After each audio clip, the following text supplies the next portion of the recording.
جنازه سبق لومبي تکبیر نه پس سبحانك اللهم د مانځه والا ووایه، دویم تکبیر نه پس اللهم صل درود شریف د مانځه والا ووایه.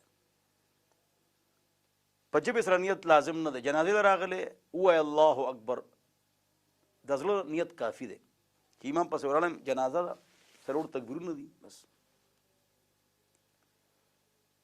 ولا عبرة للذکر باللسان، فتاوی الامگری جلد نمبر 1 صفحه نمبر 1 شپږ جلدونو کې ده چې دا ضروري نه چې ته په خوله نیت وکړې په ژبه.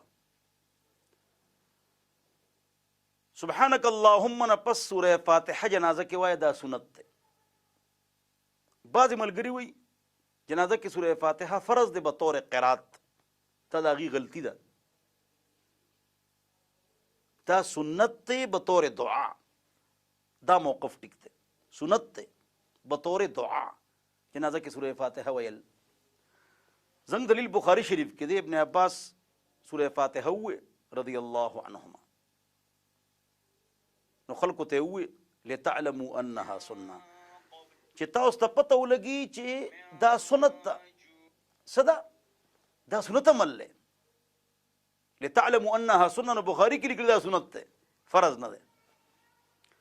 دویم بطور قرات دا نه دی، بطور دعا دی. دلیل کثیر روایات چې نبی علیہ السلام منګه منع کړي وو چې جنازه کې به تلاوت د قرآن نه کوئ،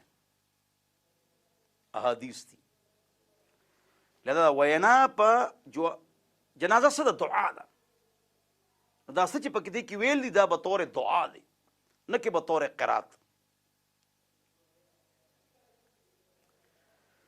بہرحال جنازه کې سوره فاتحه وایه. فقه حنفی کې علامه شرم لالی محدث حنفی فقیه هغه لیکلي دي، وما لابد منه کې هم لیکلي دي، نو وایه.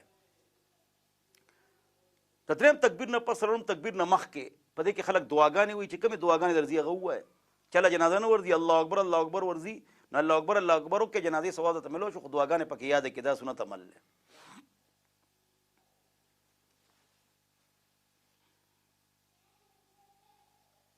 اللهم اغفر لحينا وميتنا وشاهدنا وغائبنا وصغيرنا وكبيرنا وذكرنا وأنثانا.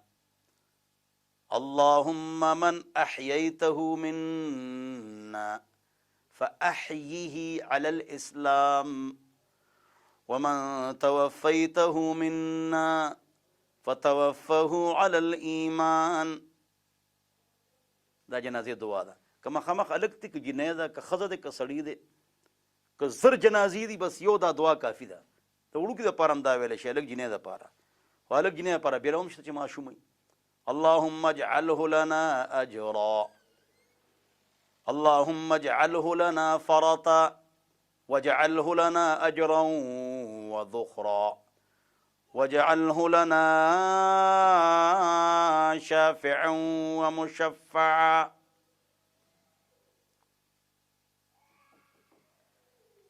او چې جنۍ اللهم اجعلها لنا اجرا، اللهم اجعلها لنا فرطا، واجعلها لنا اجرا وذخرا، وجعلها لنا شافعة ومشفعة.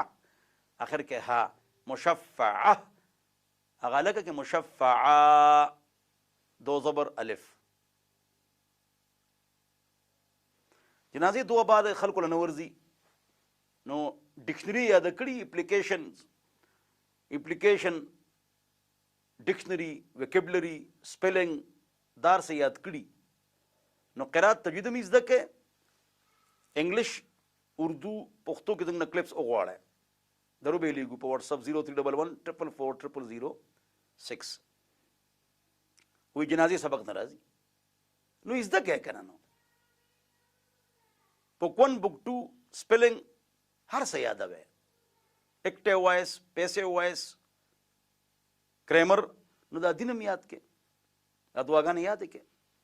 د مون سبق دعای قنوت جنازې سبق وشو.